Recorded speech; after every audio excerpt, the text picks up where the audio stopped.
नमस्ते बच्चों, कैसे हैं आप सभी। फटाफट से सारे के सारे विद्यार्थी जो हैं वो हमारे साथ लाइव कनेक्ट हो जाएं। बेहतरीन सी हमारी क्लास, और क्लास में हम डिस्कस कर रहे थे कल की क्लास में एक्सक्रीटरी सिस्टम। क्या पढ़ रहे थे बेटा? एक्सक्रीटरी सिस्टम पढ़ रहे थे, और एक्सक्रीटरी सिस्टम को आगे बढ़ाते हुए डिस्कस करेंगे बेहतरीन तरीके से। ठीक है, अब एक्सक्रीटरी सिस्टम में मेजर एक्सक्रीटरी ऑर्गन की बात कर रहे थे हम। किसकी बात कर रहे थे बेटा? Major excretory organ. ध्यान से सुनिएगा।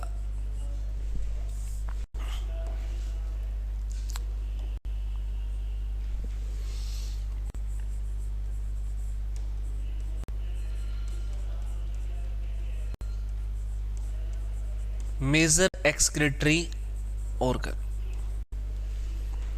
मुख्य उत्सर्जी अंग।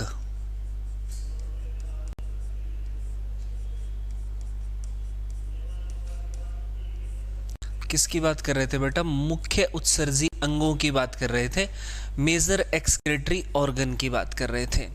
अगर मुख्य उत्सर्जी अंगों की बात करें तो मैंने मेन आपको 2 पॉइंट बताए। कौन कौन से? एक तो सर किडनी, एक कौन सा है बेटा? किडनी है, जिसको हम क्या बोल रहे हैं? वृक्क बोल रहे हैं। क्या बोल रहे हैं? वृक्क। और वृक्क के माध्यम से क्या होता है? हमारी बॉडी में पाया जाने वाला नाइट्रोजीनियस वेस्ट, क्या होता है? नाइट्रोजीनियस वेस्ट जो है वो सीक्रेट होता है, बाहर निकलता है। नाइट्रोजन युक्त व्यर्थ पदार्थ बाहर निकलता है। अब हमने कहा कि जी नाइट्रोजन युक्त व्यर्थ पदार्थ होता कौन सा है सर? तो नाइट्रोजन युक्त व्यर्थ पदार्थ होता है बेटे यूरिया। कौन सा होता है बेटा? यूरिया होता है। तो नाइट्रोजन युक्त व्यर्थ पदार्थ और यूरिया को बॉडी से बाहर निकालने का काम कौन कर रहा है हमारा? तो याद रखेंगे, किडनी कर रही है। कौन कर रही है बेटा? रीनल कर रही है। अब दूसरा पॉइंट क्या है बेटा? दूसरा पॉइंट है सर स्किन। दूसरा क्या है सर? स्किन है। तो स्किन के माध्यम से भी क्या निकलता है? नाइट्रोजीनियस वेस्ट बाहर निकलता है। क्योंकि आप सभी को पता है हमारी जो स्किन है उसमें क्या पाया जाता है प्यारे बच्चे? स्किन के अंदर छोटे छोटे स्पोर पाए जाते हैं। आरती हुड्डा गुड मॉर्निंग।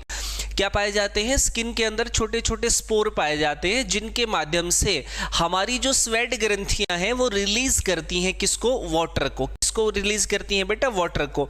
और उसी वाटर के माध्यम से हमारी जो स्किन है प्यारे बच्चे, हमारी जो त्वचा है, उस त्वचा से रिलीज होता है जी क्या? हमारी स्किन से क्या रिलीज होता है सर? वाटर रिलीज होता है। क्या रिलीज होता है सर? वाटर रिलीज होता है, या बोल सकते हैं हम वाटर के रूप में रिलीज क्या हो रहा है सर? पसीना। और इसी पसीने से क्या निकलता है जी? तो नाइट्रोजीनियस वेस्ट भी निकलता है। क्या निकलता है? नाइट्रोजीनियस वेस्ट निकलता है। और नाइट्रोजीनियस वेस्ट कौन सा है सर? यूरिया है। कौन सा है सर? यूरिया है। नाइट्रोजीनियस वेस्ट यूरिया जो है वो स्किन के माध्यम से भी बाहर निकलता है थ्रू द वेस्टेज वाटर, यानी कि जो पसीना है हमारा। ठीक है, अब स्किन के अंदर पूछा जाएगा नोट डाल करके हमारी स्किन में कौन सी ग्लैंड पाई जाती है, हमारी स्किन में कौन सी ग्रंथि पाई जाती है। तो स्किन के अंदर पाई जाने वाली जो ग्रंथि है वो कौन सी होगी प्यारे बच्चे? स्किन में पाई जाने वाली ग्रंथि होती है हमारी ये अपने क्या कहते हैं? Sweat gland. क्या होती है बेटा? स्वेट ग्लैंड होती है। कौन सी ग्लैंड होती है? स्वेट ग्रंथि होती है। और यही स्वेट ग्रंथि, यही स्वेट ग्लैंड जो है वो सिक्रेशन करती है वेस्टेज का। ठीक है बेटा, एक प्रकार की क्या है? नोट डाल करके लिखेंगे एक्सोक्राइन। कैसी ग्लैंड है ये? एक्सोक्राइन ग्लैंड है। कैसी ग्लैंड है बेटा? एक्सोक्राइन ग्लैंड है। बाह्य श्रावी ग्रंथि है। मानव शरीर में पाई जाने वाली कौन सी ग्रंथि है ये? बाह्य श्रावी ग्रंथि है, जो सिक्रेशन करती है किसका? स्वेट का, वाटर के रूप में पसीने को बाहर निकालती है। क्लियर है? इतनी बात क्लियर है? और इसी के माध्यम से नाइट्रोजीनियस वेस्ट जो है वो बाहर निकलता है। नाइट्रोजीनियस वेस्ट जो है वो बाहर निकलता है। एक बार कमेंट करके मुझे बता दीजिए आप अच्छे से समझ आ रहा है या नहीं आ रहा? जल्दी बताइए भाई। आगे चलते हैं बेटा। याद रखेंगे। लेकिन अगर नाइट्रोजीनियस को बाहर निकालने का मेजर बात करूं, मैं मुख्य बात करूं, कौन सा अंग है, तो वो किडनी है सर। कौन सा अंग है? किडनी है। एक और बात याद रखेंगे, अगर आपसे पूछ लिया जाए CO2 तो ये कैसा है, कार्बोनिक वेस्ट है। ये कैसा है जी, ये तो सर कार्बोनिक वेस्ट है, जैसा कि हमने कल आपको बताया। ये कैसा वेस्ट है, कार्बोनिक वेस्ट। और कार्बोनिक वेस्ट को सीक्रेशन के लिए, कार्बोनिक वेस्ट के सीक्रेशन के लिए, इसके श्राव के लिए किसका यूज किया जाता है सर, कौन सा सिस्टम काम आता है, तो रेस्पिरेटरी सिस्टम। कौन सा सिस्टम काम आता है बेटा, रेस्पिरेटरी सिस्टम काम आता है। याद रखेंगे श्वसन तंत्र, याद रखेंगे श्वसन तंत्र। श्वसन तंत्र के माध्यम से, श्वसन तंत्र के माध्यम से CO2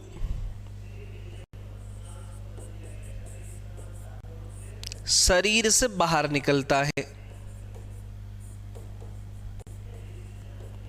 श्वसन तंत्र के माध्यम से जब हम सांस लेते हैं ना प्यारे बच्चे, तो क्या लेते हैं, मिक्सचर ऑफ गैस का अनुसरण करते हैं। किसका अनुसरण करते हैं, मिक्सचर ऑफ गैसेस को लेते हैं, और उसमें से जो हमारे लिए हेल्पफुल है कौन सा, ऑक्सीजन। तो ऑक्सीजन को हम क्या कर लेते हैं बेटा, कंज्यूम कर लेते हैं, और बाकी बची हुई जो गैसेस हैं उनको दोबारा से जब आप एक्सहेलेशन करेंगे, जब आप सांस छोड़ेंगे, तो वो सांस के माध्यम से ही दोबारा से क्या आ जाएगा बेटा, आपकी बॉडी से बाहर रिलीज हो जाएगा। ठीक है, तो बॉडी से बाहर कौन सा वेस्टेज, रेस्पिरेटरी से हो रहा है रिलीज, तो लिखेंगे CO2। और किडनी से कौन सा हो रहा है, तो नाइट्रोजीनियस वेस्ट। स्किन से भी कौन सा हो रहा है, तो एक प्रकार का यूरिया बाहर निकलता है, नाइट्रोजीनियस वेस्ट बाहर निकलता है। क्लियर जी, आगे चलते हैं बेटा, देखिएगा अगला पॉइंट। अब जैसे हम बात कर रहे हैं किसके बारे में, किडनी के बारे में। किसके बारे में बात कर रहे हैं बेटा, किडनी। तो किडनी की बात करें तो किडनी को, जैसे मैंने कल भी आपको बताया होगा कि किडनी की जो लोकेशन है वो क्या है सर, तो किडनी की लोकेशन है एब्डोमिनल कैविटी में। किडनी कहाँ स्थित है हमारी, एब्डोमिनल कैविटी में स्थित है। किडनी कहाँ पाई जाती है बेटा, एब्डोमिनल कैविटी में पाई जाती है, उदर गुहा में पाई जाती है, उदर गुहा में पाई जाती है। डबल पेयर में होगी सर, किडनी जो है वो प्रेजेंट होगी पेयर में, और कितने पेयर में होगी, सिंगल पेयर में होगी। तो टोटल कितनी हो जाएंगी सर, 2 हो जाएंगी। ठीक है, यहां से 2 विशेष क्वेश्चन ध्यान देंगे। कौन सा, अगर आपसे पूछ लिया जाए यूनिट ऑफ किडनी, क्या पूछ लिया जाए बेटा, यूनिट ऑफ किडनी, क्या पूछ लिया जाए, यूनिट ऑफ किडनी, वृक्क की इकाई, क्या पूछ लिया जाए आपसे, वृक्क की इकाई पूछ लिया जाए, तो वृक्क की इकाई भी क्या होती है प्यारे बच्चों, लिखेंगे नेफ्रॉन। वृक्क की इकाई क्या होती है प्यारे बच्चे, नेफ्रॉन होती है। वृक्क की इकाई को क्या बोलेंगे, नेफ्रॉन। वहीं अगर नोट डाल करके विशेष लिखें, एक प्रश्न और आपसे पूछ लिया जाए, यूनिट ऑफ एक्सक्रीटरी सिस्टम,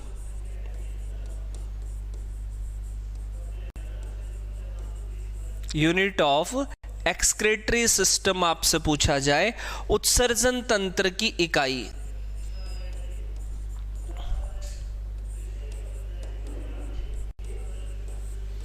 क्या पूछा जाए बेटा, उत्सर्जन तंत्र की इकाई पूछा जाए, तो उत्सर्जन तंत्र की इकाई भी क्या रहेगी जी, नेफ्रॉन रहेगी। क्या रहेगी बेटा, नेफ्रॉन रहेगी,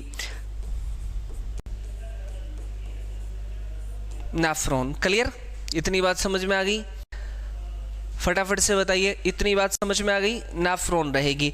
अब नेफ्रॉन क्या कर रहा है, फिल्ट्रेशन कर रहा है, किसका बेटा, ब्लड का। किसका फिल्ट्रेशन करता है, ब्लड का फिल्ट्रेशन करता है। ध्यान से सुनिएगा, किडनी का जो फंक्शन है वो क्या है, किडनी का मुख्य कार्य क्या होता है सर, किडनी का मेजर फंक्शन क्या है, मुख्य कार्य क्या है, तो किडनी का मेजर फंक्शन है फिल्ट्रेशन ऑफ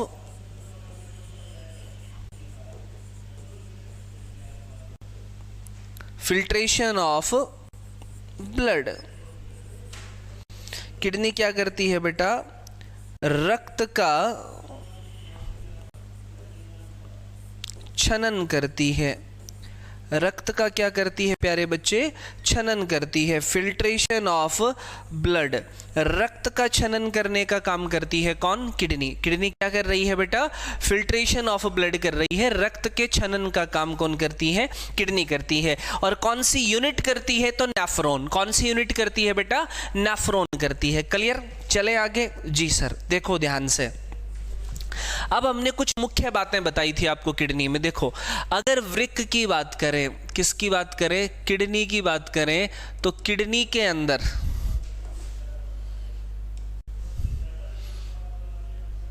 सबसे पहला पॉइंट क्या बताया हमने, क्या होता है, रक्त का छनन होता है सर। रक्त का क्या होता है, छनन होता है। जब रक्त का छनन होगा तो रक्त के छनन में होगा क्या सर, बताइए।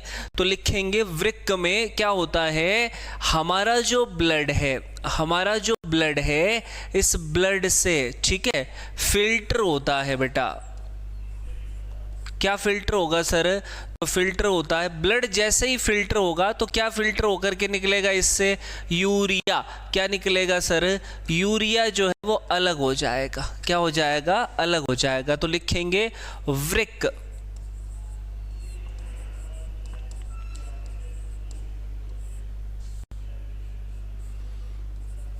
यूरिया एवं व्यर्थ खनिज लवणों को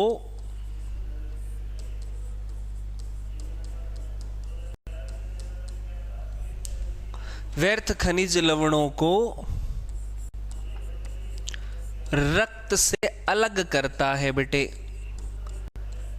रक्त से अलग करता है। दो विशेष बातें, किसको भाई, फिल्टर करने का काम कर रहा है, किसको, यूरिया को अलग कर रहा है, किससे, ब्लड से। और दूसरा जो वेस्टेज बच गया है, जो वेस्टेज खनिज लवण बच गए हैं, उनको अलग किया जाता है किडनी से। ठीक है, अब नेफ्रॉन की बात करें, किसकी बात करें,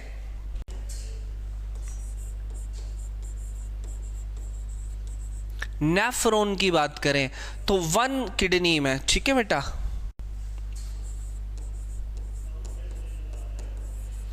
एक किडनी के अंदर 1 CR, 1 करोड़ से ज्यादा क्या पाए जाते हैं बेटा, नेफ्रॉन पाए जाते हैं।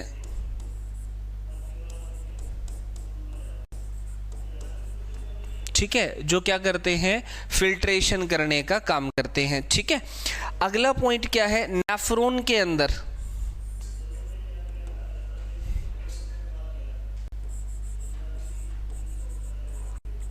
वोमेन कैप्सूल, क्या होता है बेटा, वोमेन कैप्सूल होता है। क्या होता है, वोमेन कैप्सूल होता है। लिखेंगे प्याली नुमा संरचना। क्या पाया जाता है, प्याली नुमा संरचना।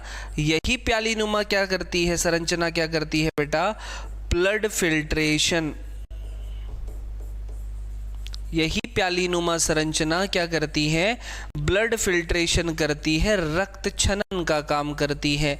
वुमेन कैप्सूल, ठीक है, क्या करता है, रक्त छनन का काम करता है। एक प्यालीनुमा संरचना होती है जिसके ऊपर एक, जिस तरीके से हमने देखा है घर के अंदर, जिस तरीके से चाय छानने वाली हमारी जो छलनी होती है ना, उस छन्नी में जैसे ही चाय आप डालते हो तो वो क्या हो जाती है बेटा, क्लीन होकर के पत्ती ऊपर रह जाएगी और चाय आपके प्याली में आ जाएगी। उसी तरीके से जैसे ही ब्लड कहाँ पहुंच रहा है, किडनी में पहुंच रहा है, तो फिल्ट्रेशन इकाई जो है नेफ्रॉन, उसके आगे का जो हिस्सा होता है वो वोमेन कैप्सूल होता है। एक प्यालीनुमा संरचना होती है, एक जाली होती है छनन करने के लिए। उसमें से जैसे ही ब्लड निकलेगा तो वेस्टेज अलग हो जाएगा और प्योर ब्लड अलग हो जाएगा। वेस्टेज अलग हो जाएगा और प्योर ब्लड अलग हो जाएगा। अब वो वेस्टेज जो है वो किसके साथ रिलीज होगा बेटा, वाटर के साथ रिलीज होकर के हमारी बॉडी से बाहर निकलेगा। वाटर के साथ रिलीज होकर के हमारी बॉडी से बाहर निकल जाएगा। समझ पा रहे हैं क्या, एक बार फटाफट से बता दीजिए, समझ पा रहे हैं क्या, एक बार फटाफट से बता दीजिए भाई। चलिए आगे चलते हैं, अगले पॉइंट की तरफ देखेंगे। अब वृक्क ने क्या किया सर, छनन कर दिया, नेफ्रॉन ने छनन कर दिया। तो उसके बाद सेकंड पॉइंट में हम क्या पढ़ रहे हैं, सेकंड पॉइंट में पढ़ रहे हैं हम यूरिनरी डक्ट। क्या पढ़ रहे हैं बेटा, यूरिनरी डक्ट पढ़ रहे हैं। यूरिनरी डक्ट, मूत्र नलिकाएं।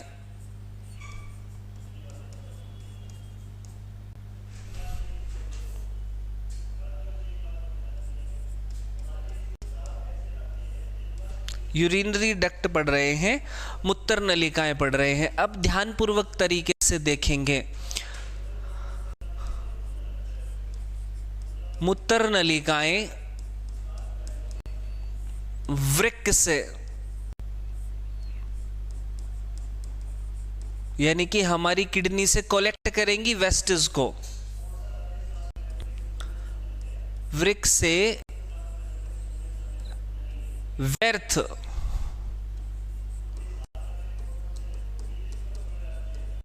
नाइट्रोजन युक्त पदार्थ, यानी कि यूरिया, नाइट्रोजन युक्त पदार्थ यानी कि यूरिया को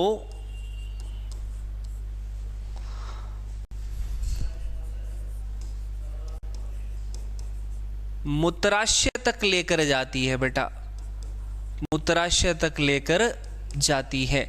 जो ये डक्ट होती हैं इनका काम क्या है? यूरिन को ट्रांसफर करना। इनका काम क्या है बेटा?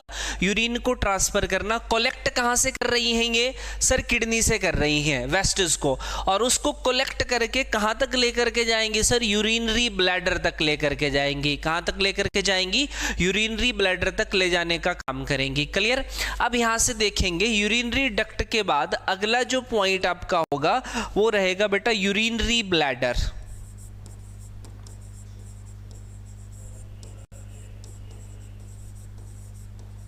वो क्या रहेगा बेटा? यूरिनरी ब्लैडर रहेगा, यानी कि मूत्राशय। यूरिनरी ब्लैडर यानी कि मूत्राशय। तो यहां यूरिनरी ब्लैडर क्या करता है? स्टोर करता है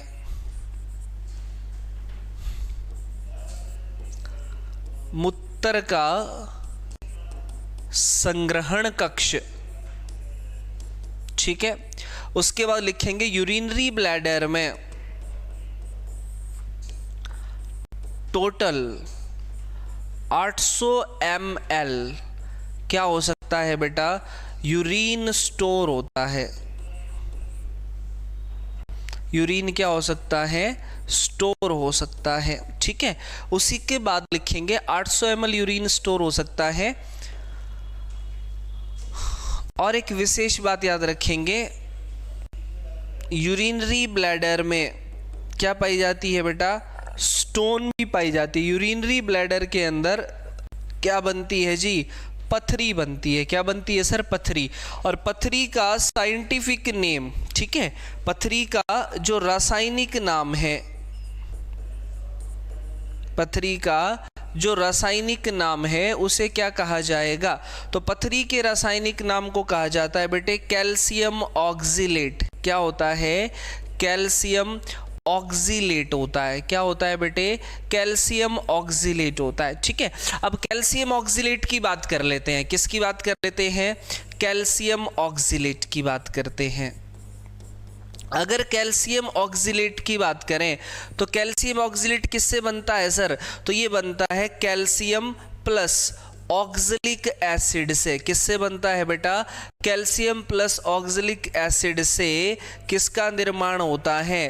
कैल्शियम ऑक्जिलेट का निर्माण होता है बेटा। और यही कैल्शियम ऑक्जिलेट क्या कहलाता है प्यारे बच्चे? स्टोन कहलाता है। अगर ये कहाँ है? यूरिनरी ब्लैडर में, तो यूरिनरी ब्लैडर स्टोन हो जाएगा। अगर किडनी में है ये, यानी कि गुर्दे में है हमारे, तो क्या हो जाएगा? किडनी स्टोन हो जाएगा। अगर यही हमारे कहाँ है? पित्ताशय में है, पित्त की थैली में है, गाल ब्लैडर में है, तो क्या हो जाएगा बेटा? गाल ब्लैडर स्टोन हो जाएगा। ठीक है, हमारे भारत में अधिकांश जो हैं वो कौन सा स्टोन प्रेजेंट होता है? तो याद रखेंगे गाल ब्लैडर स्टोन। कौन सा बेटा? Gall bladder stone. पित्ताशय की पथरी 92% केसेस में इंडिया के अंदर जो लोग हैं वो पित्ताशय की पथरी से क्या हैं? ग्रस्त हैं। क्लियर? समझ में आ रही है सारी बातें जी? बहुत बढ़िया, बेहतरीन। चलें आगे, चलते हैं प्यारे बच्चे, आगे बढ़ते हैं। अब बात करते हैं यूरेथ्रा की। किसकी बात करते हैं? अगला पॉइंट क्या है? अगला पॉइंट है सर यूरेथ्रा। अगला पॉइंट क्या है बेटे? यूरेथ्रा है, यानी कि मूत्र मूत्र मार्ग,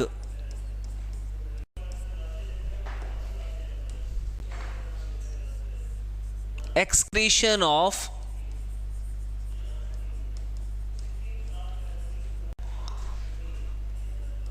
यूरिन, मूत्र को शरीर से बाहर निकालने का मुख्य रास्ता।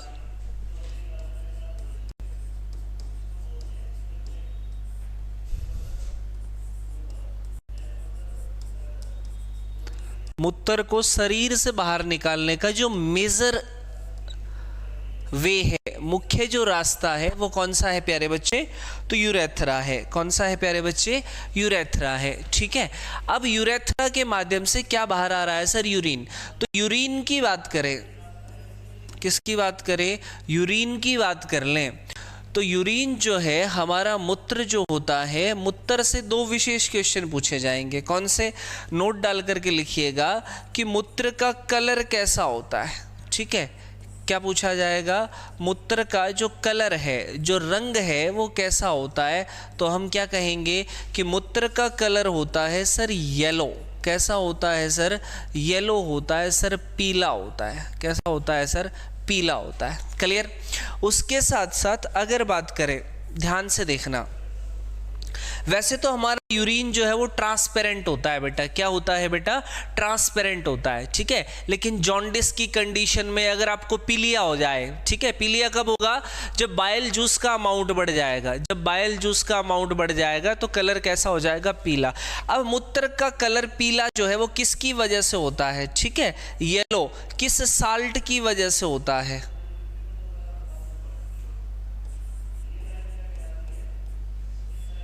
किस लवण की वजह से होता है? तो लिखेंगे बिलीरुबिन। किसकी वजह से होता है बेटा? बिलीरुबिन की वजह से।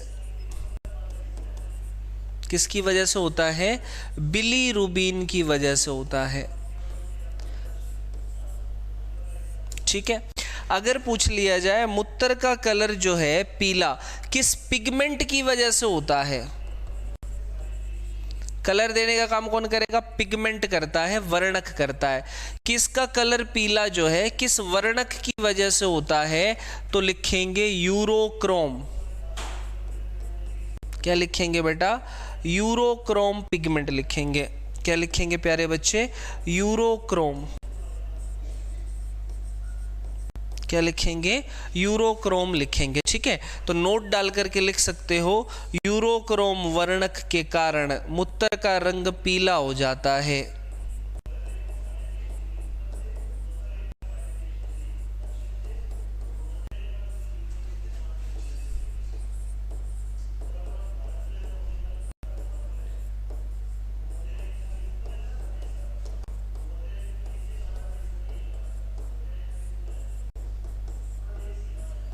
मूत्र का कलर कैसा होता है? पीला होता है। वैसे तो हमारा यूरिन क्या है सर? ट्रांसपेरेंट है, बिल्कुल प्योर है, कोई कलर नहीं है उसका। लेकिन अगर हमारी बॉडी में बिलीरुबिन की मात्रा बढ़ी हुई है तो भी क्या होगा? कलर येलो हो जाएगा। अगर यूरोक्रोम पिगमेंट का अमाउंट बढ़ा हुआ है तो भी कलर क्या हो जाएगा बेटा? पीला हो जाएगा। जॉन्डिस की कंडीशन में हमारी आई का कलर भी पीला हो जाता है, हमारी जो नेल्स हैं उनका कलर पीला हो जाता है। अगर आपकी बॉडी में किसी प्रकार का हार्मोनल इंबैलेंस हो रहा है, या अगर आपकी बॉडी में किसी प्रकार को आपको किसी प्रकार की डिजीज है, और डिजीज है तब भी यूरिन क्या होगा? कलर पीला होगा, क्योंकि ये मिसमैच हो जाएंगे। यूरोक्रोम ज्यादा बनना शुरू हो जाएगा, बिलीरुबिन का अमाउंट ज्यादा हो जाएगा।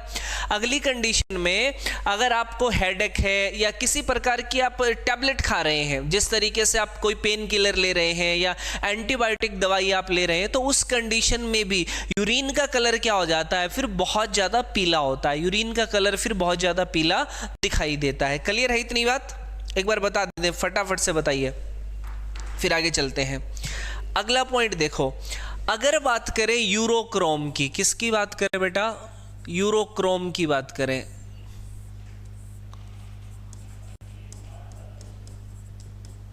किसकी बात करें बेटे? यूरोक्रोम की बात करें तो जो यूरोक्रोम पिगमेंट है, जो यूरोक्रोम वर्णक है, इसका निर्माण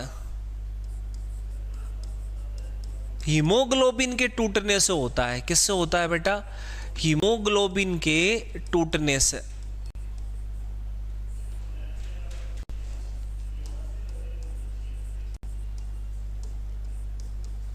हीमोग्लोबिन के टूटने से किसका निर्माण होता है बेटे?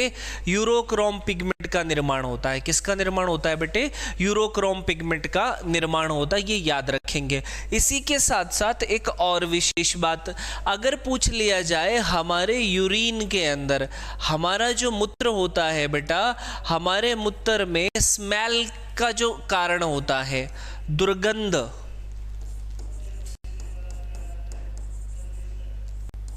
दुर्गंध का जो कारण होता है वो क्या होता है बेटा? किसकी वजह से आती है दुर्गंध? तो लिखेंगे अमोनिया की वजह से। ठीक है ना, अमोनिया की वजह से। अमोनिया के कारण वाटर के साथ कुछ अमाउंट ऑफ अमोनिया भी रिलीज होगा, बाहर निकलेगा। ठीक है, तो कुछ अमाउंट ऑफ अमोनिया की वजह से क्या होता है, हमारे यूरिन में क्या आने लग जाती है बेटा? दुर्गंध आने लग जाती है। लीवर अगर बहुत ज़्यादा अच्छे से वर्क नहीं कर रहा है तो अमोनिया यूरिया में कन्वर्ट नहीं हो पाती है, अमोनिया यूरिया में कन्वर्ट नहीं हो पाती है, और यूरिन जब फिल्ट्रेशन होगा किडनी में तो फिर अमोनिया भी रिलीज होगा साथ में, अमोनिया भी क्या होगा? साथ में रिलीज होगा बेटा। ठीक है, तो अमोनिया के कारण हमारे मूत्र में क्या आती है बेटा? स्मेल आती है, दुर्गंध आती है। यहां तक क्लियर है क्या? फटाफट से बताओ और उतार लो, फिर आगे बढ़ते हैं।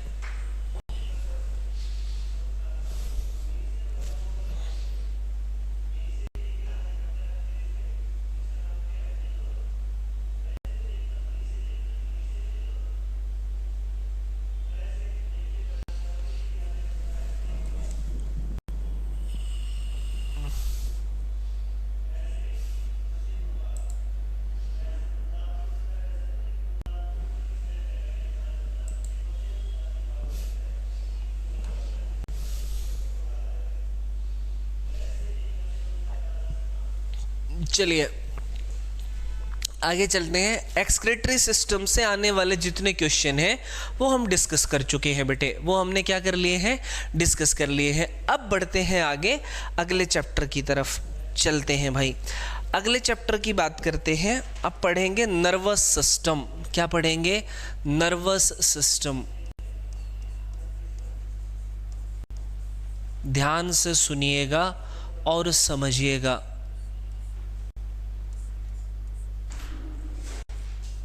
तंत्रिका तंत्र,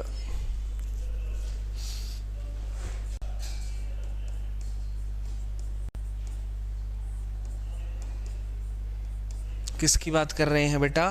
तंत्रिका तंत्र की बात कर रहे हैं। ठीक है, तो तंत्रिका तंत्र की जो स्टडी होगी उसको क्या कहेंगे? न्यूरोलॉजी। क्या कहेंगे बेटा? न्यूरोलॉजी। तंत्रिका तंत्र का अध्ययन क्या कहलाता है? न्यूरोलॉजी। तंत्रिका तंत्र का अध्ययन करने वाले जो डॉक्टर हैं,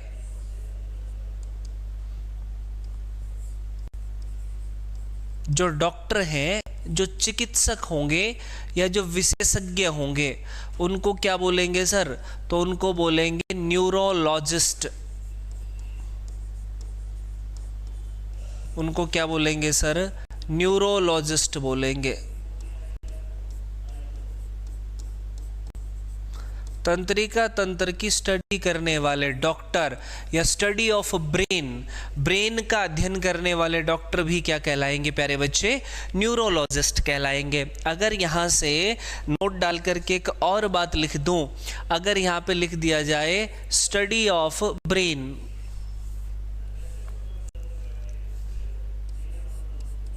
स्टडी ऑफ ब्रेन भी क्या कहलाता है? न्यूरोलॉजी कहलाता है। स्टडी ऑफ ब्रेन भी क्या कहलाता है बेटा? न्यूरोलॉजी कहलाता है।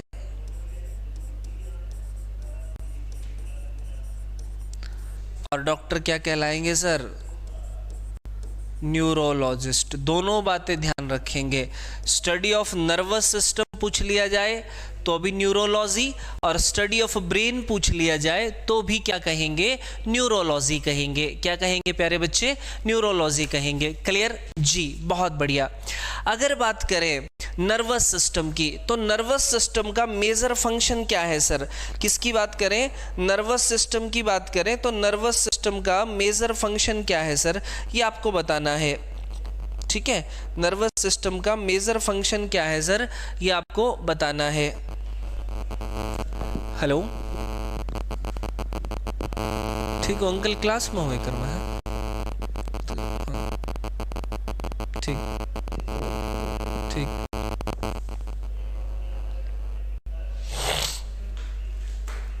हमने क्या कहा कि स्टडी ऑफ ब्रेन क्या कहलाता है, न्यूरोलॉजी, और ब्रेन की स्टडी करने वाले जो डॉक्टर हैं वो क्या कहलाते हैं, न्यूरोलॉजिस्ट कहलाते हैं। अब नर्वस सिस्टम में हम किस प्रकार की स्टडी कर रहे हैं सर?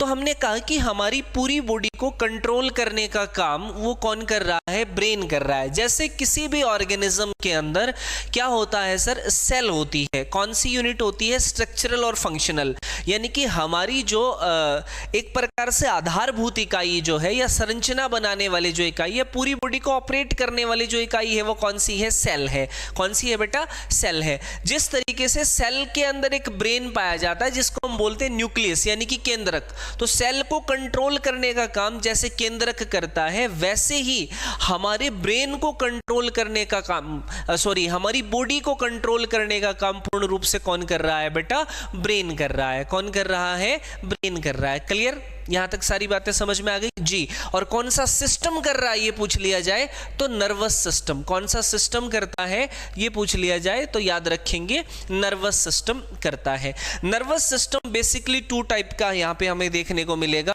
कौन कौन सा होगा, ध्यान से देखो भाई।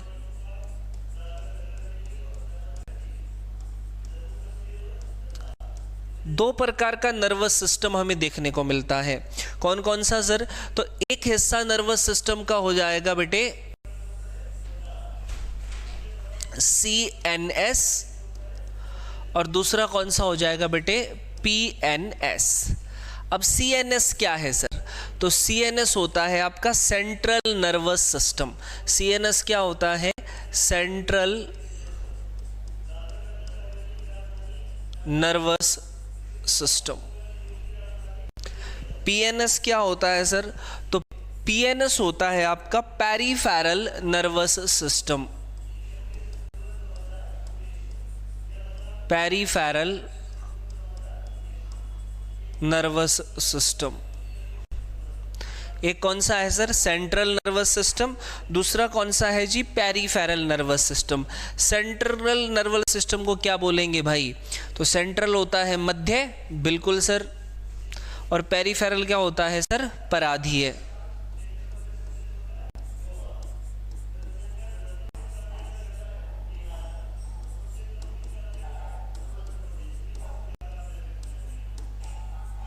ठीक है, और ये हो गया सेंट्रल, यानी कि इसको बोलेंगे उपांगीय तंत्रिका तंत्र।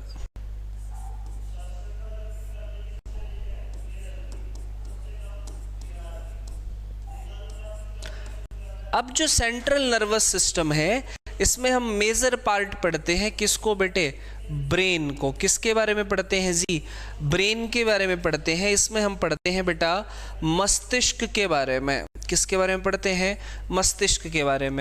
वहीं पराधीय जो तंत्रिका तंत्र है इसमें हम किसके बारे में पढ़ते हैं, स्पाइनल कॉर्ड के बारे में।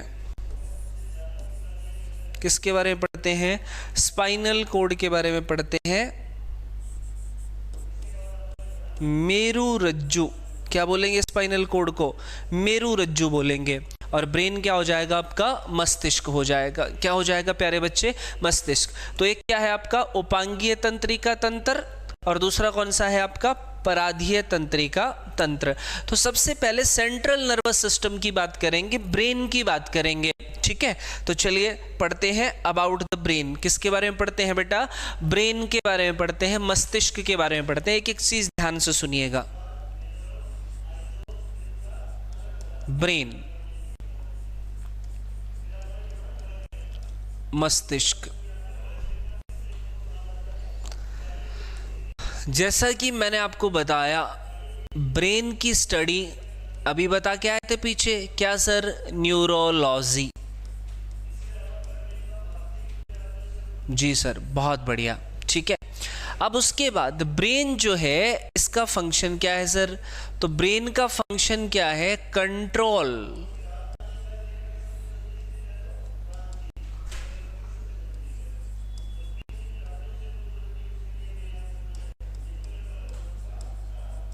ह्यूमन बॉडी, मानव शरीर का नियंत्रण करने का काम करता है भाई ये।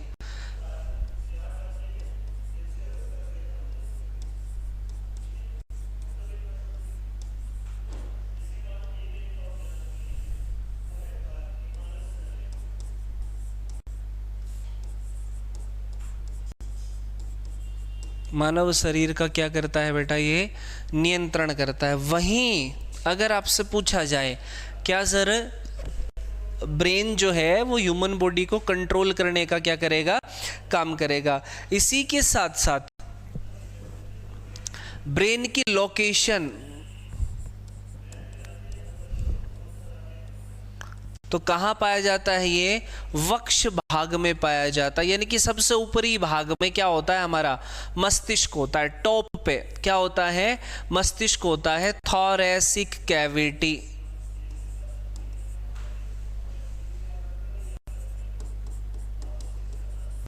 ठीक है, सबसे ऊपरी क्या है? हमारा ब्रेन ही है। Starting of the thoracic cavity, starting of the thoracic cavity. ठीक है, तो थोरैसिक कैविटी का स्टार्ट ही कहां से होता है सर? हमारी खोपड़ी से होता है, हमारे स्कल से होता है। अगर ब्रेन की बात करें तो ब्रेन को प्रोटेक्ट करने का काम, प्रोटेक्शन प्रोवाइड करने का काम कौन करेगा? स्कल, खोपड़ी करती है प्यारे बच्चे।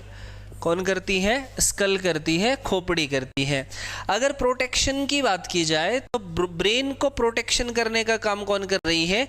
स्कल कर रही है हमारी। तो लिखेंगे खोपड़ी मस्तिष्क को सुरक्षा प्रदान करती है।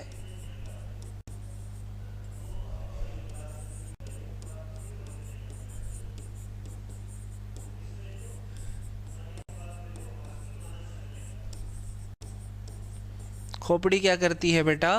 मस्तिष्क को सुरक्षा प्रदान करने का काम करती है। अब जो स्कल है, ठीक है बेटा, स्कल जो है वो मेड फॉर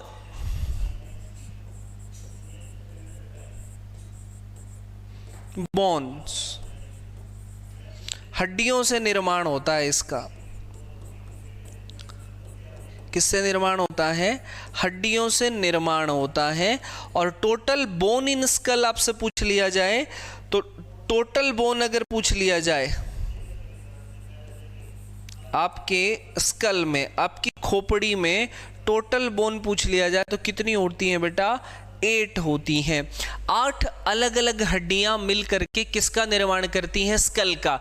और यही स्कल जो है सबसे ऊपर आउटर कवरिंग है, सबसे ऊपर इस तरीके से ब्रेन है, ब्रेन के ऊपर का आउटर कवरिंग है कौन सा आपका? तो याद रखेंगे स्कल। खोपड़ी जो है वो ब्रेन के ऊपर का क्या है बेटे? आउटर कवरिंग है। ये बात आपको ध्यान रखनी है, ये बात आपको अच्छे तरीके से ध्यान रखनी है। अब इसके नीचे क्या आता है? हमारा ब्रेन आता है। तो ब्रेन की भी 3 अलग अलग लेयर होती है बेटा। ध्यान देंगे, सुनिएगा एक एक बात को ध्यानपूर्वक तरीके से। अगर ब्रेन की बात करें, अगर मस्तिष्क की बात करें, तो मस्तिष्क की जो आउटर लेयर होती है बेटे,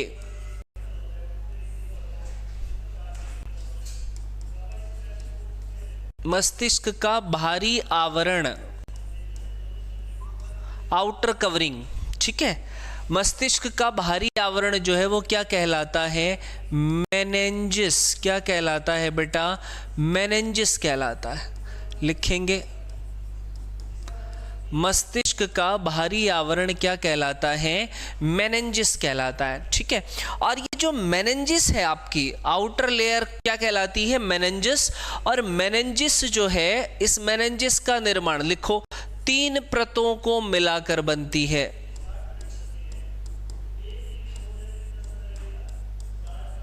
तीन अलग अलग लेयर मिलकर के इसका निर्माण करती हैं भाई। 3 परतों को मिलाकर निर्माण होता है। अब तीन कौन कौन सी लेयर हैं, तीन कौन कौन सी लेयर हैं, तो ध्यान से सुनिएगा।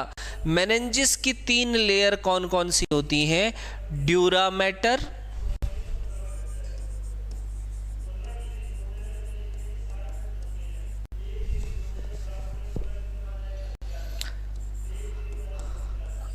आर्केनॉइड, और एक होती है बेटा पाया मैटर।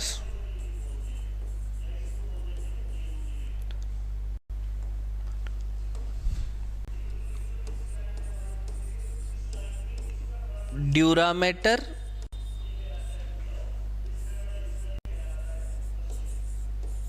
आर्केनॉइड्स, और एक कौन सी होती है बेटा आपकी पाया मैटर, या पिया मैटर भी बोलते हैं, ठीक है, पाया मैटर। क्लियर? ये तीन अलग अलग लेयर हैं जो मिल करके एक आउटर कवरिंग का निर्माण कर रही हैं, ब्रेन के एक बाहरी आवरण का निर्माण कर रही हैं, जिसको क्या बोलते हैं? मेनिंजिस बोलते हैं। क्या बोलते हैं बेटा? मेनिंजिस बोलते हैं। अगर किसी प्रकार की चोट लग जाए आपको, ठीक है, अगर आपको किसी प्रकार की क्या लग जाए? चोट लग जाए, तो सबसे पहले इफेक्ट कौन होता है? मेनिंजिस। कौन इफेक्ट होती है? मेनिंजिस। जो आउटर कवरिंग है वो ही क्या हो जाती है? प्रभावित। अगर मेनिंजिस डैमेज हो गई तो सोच लीजिए ब्रेन क्या हो गया है? डैमेज हो गया है बेटा। क्या हो गया है? ब्रेन डैमेज हो गया है। मेनिंजिस में चोट लगने की वजह से स्वेलिंग आ जाती है। मेनिंजिस में जब चोट लग जाएगी आपको तो क्या आ जाती है बेटा? स्वेलिंग आ जाती है। तो क्योंकि पूर्ण रूप से प्रोटेक्शन करने का काम ही कौन कर रहा है? मेनिंजिस। खोपड़ी के बिल्कुल नीचे आउटर लेयर है जो मस्तिष्क की, वो कौन सी है? मेनिंजिस है।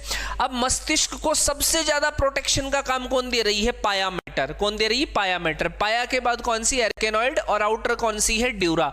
आउटर कौन सी है? ड्यूरा। या पूछ लिया जाए खोपड़ी के जस्ट बाद, पूछ लिया जाए कपाल के तुरंत बाद मस्तिष्क की कौन सी परत आती है, तो क्या बोलेंगे? मेनिंजिस। सॉरी, कौन सी परत आती है तो क्या बोलेंगे? Dura mater. कौन सी परत आती है बेटा? ड्यूरा मैटर आती है। तो ये तीनों क्या करती हैं? पूर्ण रूप से प्रोटेक्शन प्रोवाइड करती हैं। किसको? ब्रेन को। पूर्ण रूप से प्रोटेक्शन प्रोवाइड करती हैं किसको? ब्रेन को। यहां तक सारी बातें समझ आ गई क्या? फटाफट से बता दो भाई, यहां तक सारी बातें समझ आई क्या? एक बार कमेंट करके बता दीजिए मुझे।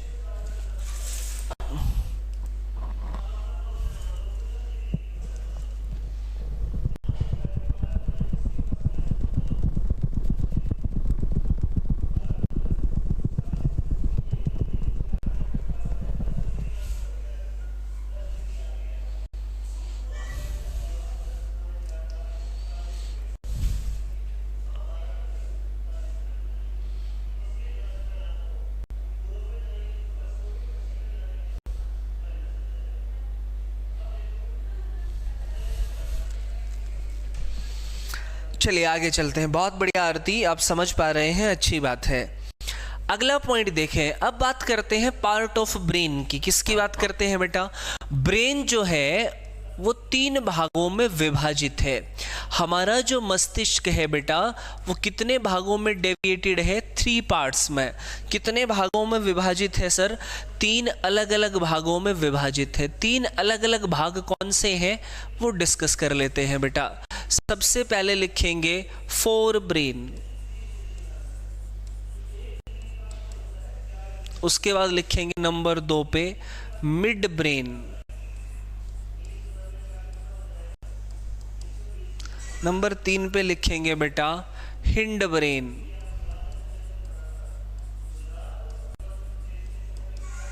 नंबर 3 पे क्या लिखेंगे बेटा? Hind brain. सबसे पहले कौन सा है सर? अगर मस्तिष्क है। सबसे पहले कौन सा है सर?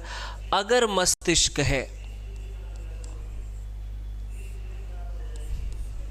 ठीक है। दूसरा कौन सा है सर? मध्य मस्तिष्क है, बीच वाला मगज या दिमाग, मध्य मस्तिष्क। उसके बाद कौन सा है सर?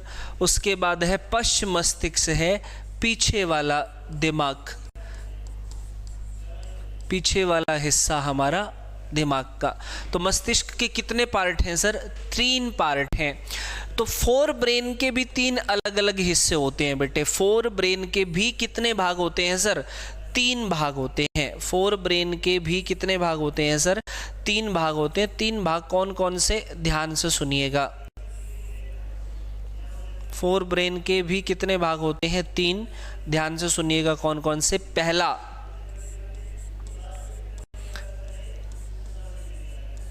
हाइपोथैलेमस। पहला कौन सा? हाइपोथैलेमस। दूसरा कौन सा बेटा? थैलेमस। दूसरा कौन सा? थैलेमस। तीसरा कौन सा बेटा? सेरेब्रम।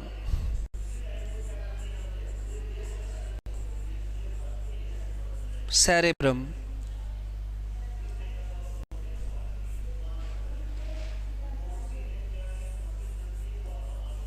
सेरेब्रम।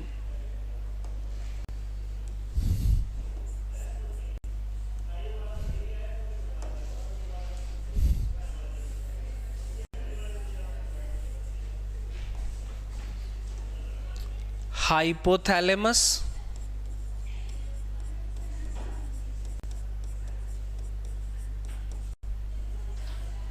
उसके बाद कौन सा है सर? थैलेमस। उसके बाद कौन सा है सर? सेरेब्रम। उसके बाद कौन सा है सर? सेरेब्रम। मध्य मस्तिष्क का कोई पार्ट नहीं होता, मध्य मस्तिष्क का कोई भाग नहीं होता। मध्य मस्तिष्क क्या करता है बेटे?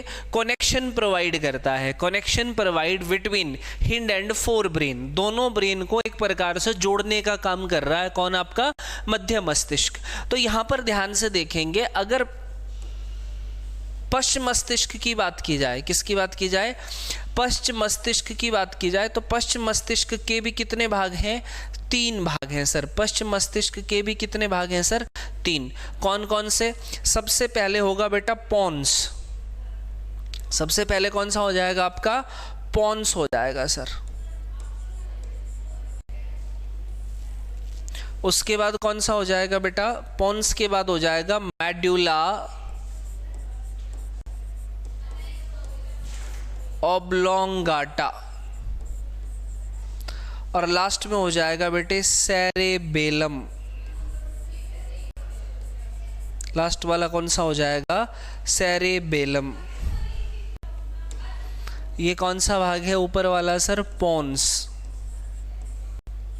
उसके बाद कौन सा हो जाएगा सर? Medulla oblongata.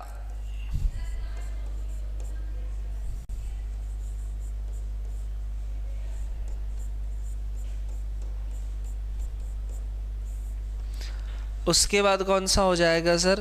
उसके बाद हो जाएगा सेरेब्रम। आगे वाला था, ये हो जाएगा सेरेबेलम। और सेरेबेलम को बोला जाता है बेटे अनुमस्तिष्क। क्या बोला जाता है बेटे? अनुमस्तिष्क बोला जाता है। ठीक है, आगे बता देंगे। चलो, ये क्लियर? इतनी बात समझ में आ गई सारी की सारी? अब एक एक करके डिस्कस करेंगे। Hypothalamus, thalamus, cerebrum, cerebellum, pons, medulla oblongata, इन सभी को क्या कर लेंगे? डिस्कस कर लेंगे। ठीक है, कि कौन जो है क्या क्या फंक्शन करता है। तो सबसे पहले बात करते हैं फोर ब्रेन के बारे में। किसके बारे में बात करते हैं बेटा? फोर ब्रेन के बारे में बात करते हैं।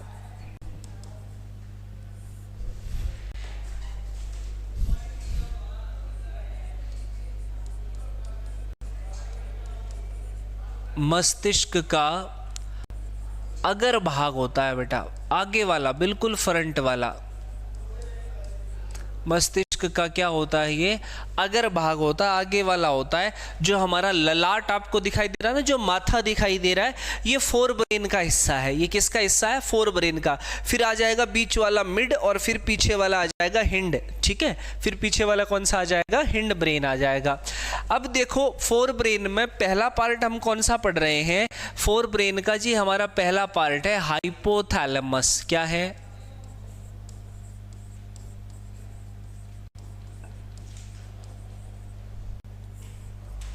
कौन सा भाग है सर?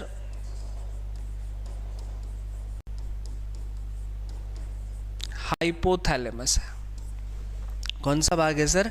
हाइपोथैलेमस है। अगर हाइपोथैलेमस की बात की जाए, किसकी बात की जाए? हाइपोथैलेमस की बात की जाए, तो लिख लेंगे विशेष बात, नोट डाल करके यहां पर।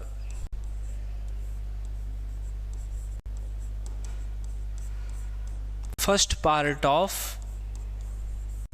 फोर ब्रेन, अगर मस्तिष्क का प्रथम भाग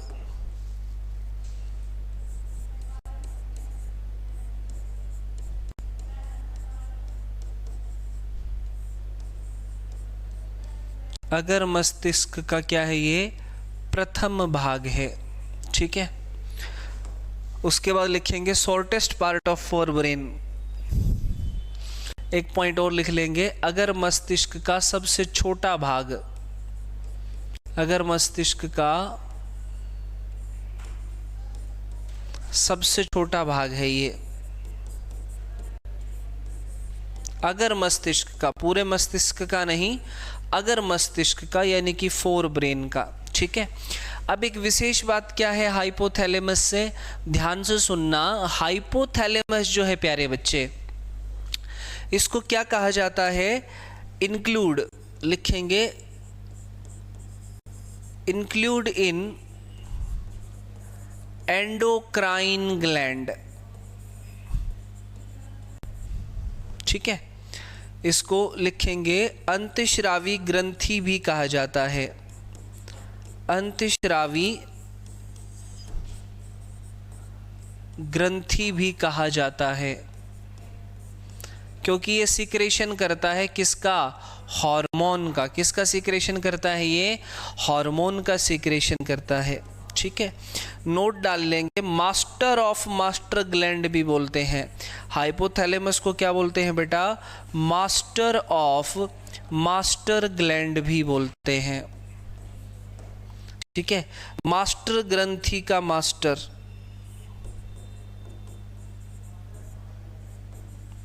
मास्टर ग्रंथि का मास्टर। अब मास्टर ग्रंथि कौन सी होती है? तो पीयूष होती है सर, पिट्यूटरी ग्लैंड होती है। अब पीयूष को कंट्रोल कौन कर रहा है? पीयूष कंट्रोल कर रही है बाकी सभी एंडो को, ठीक है। बाकी सभी अंतःस्रावी ग्रंथियों को कंट्रोल कौन करती है? पीयूष। और पीयूष को भी कंट्रोल कौन कर रहा है सर? हाइपोथैलेमस करता है, जो कि अगर मस्तिष्क का एक पार्ट है, जो कि अगर मस्तिष्क का एक भाग है। क्लियर जी? इसीलिए इसको मास्टर ऑफ मास्टर ग्लैंड भी कहा जाता है, मास्टर ग्रंथि का मास्टर भी इसे कहा जाता है। क्लियर है यहां तक? बहुत बढ़िया। अब हाइपोथैलेमस जो है पूर्ण रूप से बॉडी को कंट्रोल करने का जो काम है वो कौन करता है सर? हाइपोथैलेमस से करता है। पूर्ण रूप से बॉडी को कंट्रोल करने का काम कौन करता है सर? एक प्रकार से हाइपोथैलेमस ही करता है। कैसे? ध्यान से सुनिएगा, सुनिए बेटा। अगर बात करें हाइपोथैलेमस के बारे में,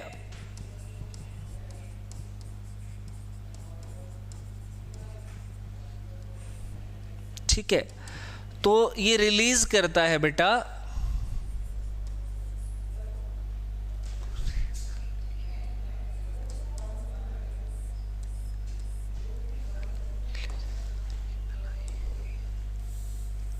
सबसे पहले तो लिख लेंगे ये कंट्रोल करता है, किसको कंट्रोल करता है? आपकी भूख को, आपकी प्यास को, आपकी नींद को, स्लीपिंग, आपके बैकअप, आपकी स्लीपिंग के लिए यही जिम्मेवार है। आपके क्रोध को, एंग्री जब आप हो जाते हैं, गुस्सा जो है, आपके लव को यानी कि आपके प्यार को, आपकी जो भावनाएं हैं, इमोशंस जो हैं, ठीक है, आपकी हैबिट, आदत जो है, आपका पेन, दर्द जो है, ठीक है, इन सभी का नियंत्रण कौन करता है जी? हाइपोथैलेमस करता है। इन सभी को कंट्रोल करने का काम कौन करता है बेटा? हाइपोथैलेमस करता है। उसी के साथ साथ देखेंगे यहां विशेष तौर से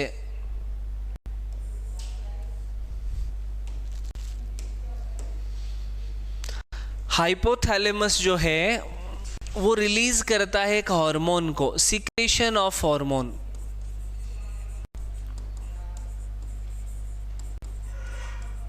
सिक्रेशन ऑफ हार्मोन, हार्मोन का स्राव करता है बेटा। हार्मोन का क्या करता है, ये श्राव करता है। कौन से हार्मोन का श्राव करता है सर, तो ये बनाता है थर्मोस्टिम्युलेटिंग हार्मोन। कौन सा हार्मोन रिलीज करता है ये, तो लिख लेंगे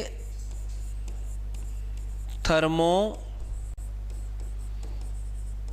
स्टिम्युलेटिंग हार्मोन को रिलीज करता है। थर्मोस्टिम्युलेटिंग हार्मोन को क्या करता है बेटा, ये रिलीज करता है। तो लिखेंगे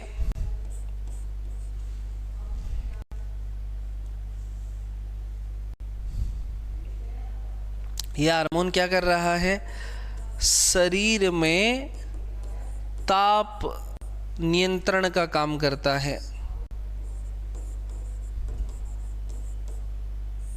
ताप नियंत्रण करता है बेटा, टेम्परेचर को कंट्रोल करने का काम करता है, बॉडी टेम्परेचर को कंट्रोल करने का काम करता है। क्लियर। तो हाइपोथैलेमस पूर्ण रूप से बॉडी में होने वाली जितनी प्रक्रियाएं हैं उनको कंट्रोल करने का काम कर रहा है। उनको कंट्रोल करने का काम कर रहा है कौन, हाइपोथैलेमस। कौन कर रहा है बेटा, हाइपोथैलेमस कर रहा है। क्लियर है इतनी बात, फटाफट से बता दीजिए, कमेंट कीजिए एक बार जल्दी से, फिर आगे चलते हैं।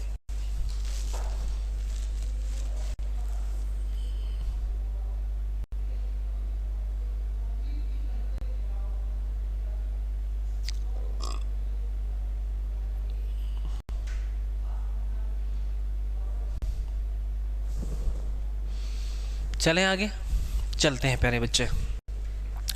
हाइपोथैलेमस के बाद लिखेंगे थैलेमस। हाइपोथैलेमस के बाद अगला पॉइंट क्या है सर, थैलेमस है।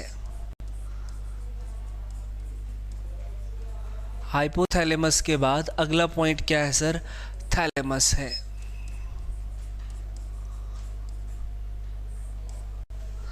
हाइपोथैलेमस के बाद अगला पॉइंट क्या है बेटे, थैलेमस। अगर थैलेमस की बात की जाए, अगर किसकी बात की जाए, थैलेमस की बात की जाए, तो सेकंड पार्ट ऑफ फोरब्रेन, दूसरा भाग है। अगर मस्तिष्क का कौन सा भाग है, दूसरा भाग है, सेकंड पार्ट ऑफ फोरब्रेन। अगला पॉइंट क्या है, थैलेमस क्या करता है सर, तो सबसे पहले लिखेंगे कंट्रोल करता है बीएमआर रेट। किसको कंट्रोल करता है, बीएमआर रेट को कंट्रोल करता है, बेसल मेटाबॉलिक रेट।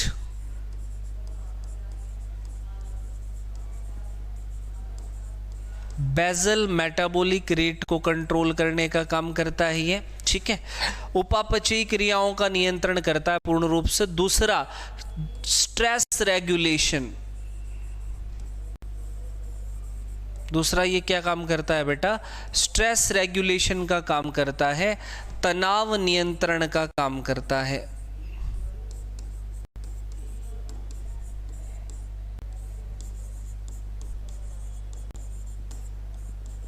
तनाव नियंत्रण का कार्य करता है, स्ट्रेस रेगुलेशन का काम करता है। दो बातें समझ आ गई जी सर। हाइपोथैलेमस के बाद आगे बढ़ते हैं किसकी तरफ, सेरेबेलम की तरफ। किसकी तरफ बढ़ते हैं बेटा, सेरेबेलम, सॉरी सेरेब्रम।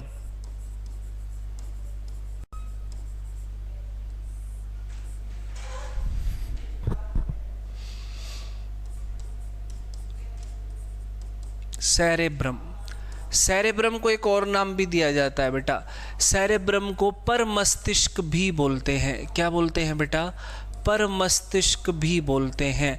और परमस्तिष्क जो है ये क्या है, लार्जेस्ट पार्ट ऑफ ब्रेन, सिर्फ फोर ब्रेन ही नहीं, पूरे ब्रेन का लार्जेस्ट पार्ट ऑफ ब्रेन। मस्तिष्क का सबसे बड़ा भाग, मस्तिष्क का सबसे बड़ा भाग,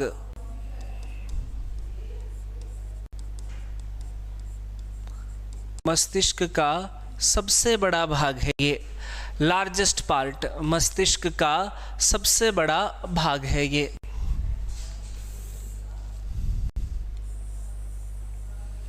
मस्तिष्क का क्या है प्यारे बच्चे, ये सबसे बड़ा भाग है। क्लियर। अब देखो सेरेब्रम की बात करें ना तो मेजर 4 लोब प्रेजेंट होते हैं इसमें।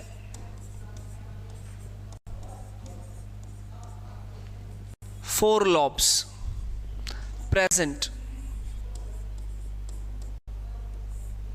मुख्य 4 कक्ष पाए जाते हैं इसमें।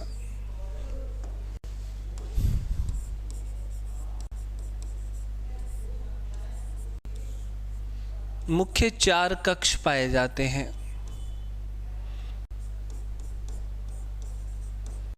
4 कक्ष पाए जाते हैं इसमें, 4 अलग अलग लोब पाए जाते हैं। कौन कौन से 4 लोब पाए जाते हैं सर, ध्यान से देखिएगा।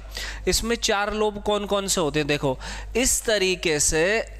ये ब्रेन हो गया, कौन सा ब्रेन हो गया बेटा, ये पार्ट हो गया सर हाइपोथैलेमस वाला। हाइपोथैलेमस नहीं, थैलेमस वाला। थैलेमस को 4 अलग अलग भागों में क्या कर दिया हमने, विभाजित कर दिया। क्या कर दिया, विभाजित। तो पहला जो पार्ट आपको दिख रहा है इसको क्या बोलेंगे सर, ये है फ्रंटल लोब। ये क्या है सर, ये फ्रंटल लोब है। ये कौन सा लोब है बेटा, फ्रंटल लोब है। ठीक है। इसके बाद दूसरा कौन सा है जी, फ्रंटल लोब के बाद ये हो गया आपका ओसिपिटल लोब। कौन सा हो गया बेटे, ओसिपिटल लोब हो गया। ठीक है। उसके बाद ओसिपिटल लोब के बाद ये आगे कौन सा आ जाएगा आपका, पेरिएंटल। कौन सा हो गया ये हो गया सर आपका पेरिएंटल lobe.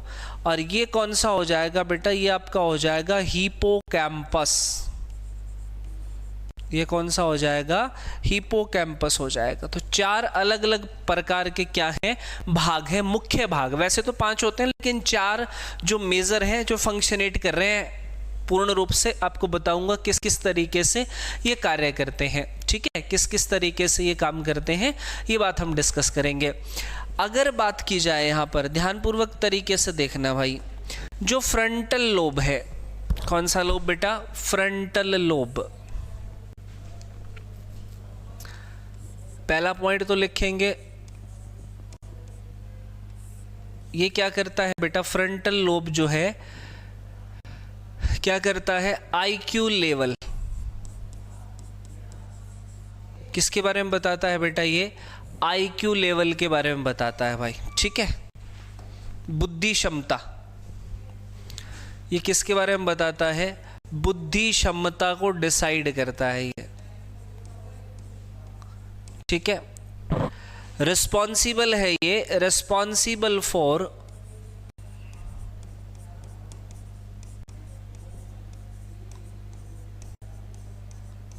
Short term memory loss. कुछ समय के लिए याददाश्त का चला जाना।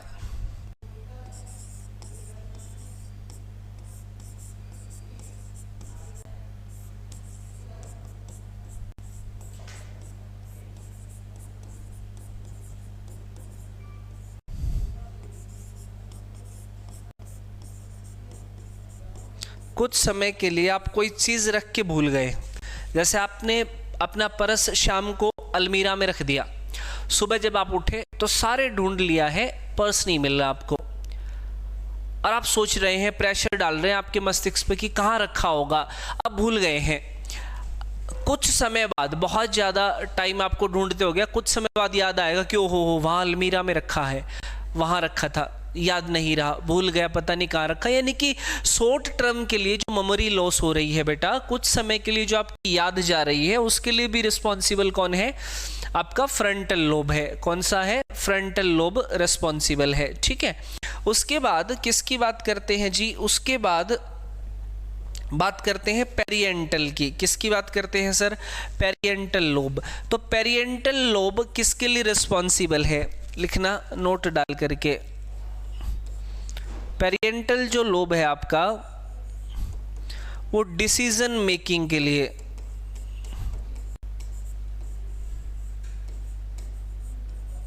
निर्णय शक्ति, डिसीजन पावर, ठीक है, या लिख सकते हैं सेल्फ डिसीजन,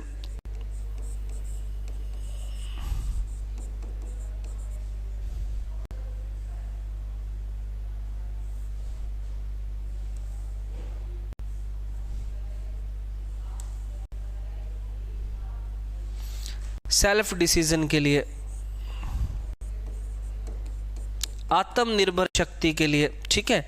उसी के साथ साथ ये रिस्पॉन्सिबल है आपकी पीडी के लिए, सर्वांगीण विकास, पर्सनल डेवलपमेंट।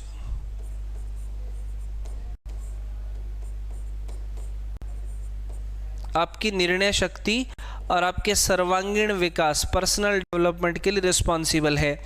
आपका पहनावा कैसा है, आपकी वेशभूषा कैसी है, ठीक है, आप किस तरीके से व्यवहार कर रहे हैं।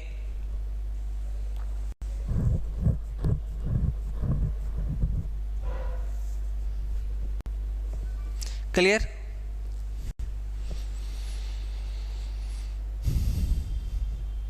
चलें आगे, एक बार उतार लीजिए फटाफट से। हेलो, हाँ जी, जी सर क्लास में हूँ अभी मैं।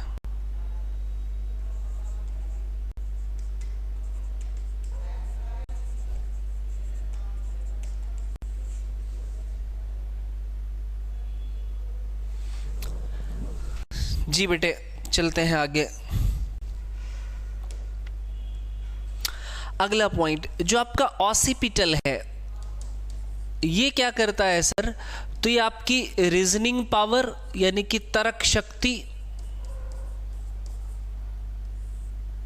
और उसी के साथ साथ आपकी जो मैथमेटिक पावर है, गुणांक क्षमता, दोनों के लिए रिस्पॉन्सिबल है, ठीक है। जो मैथमेटिक पावर है आपकी रीजनिंग के लिए और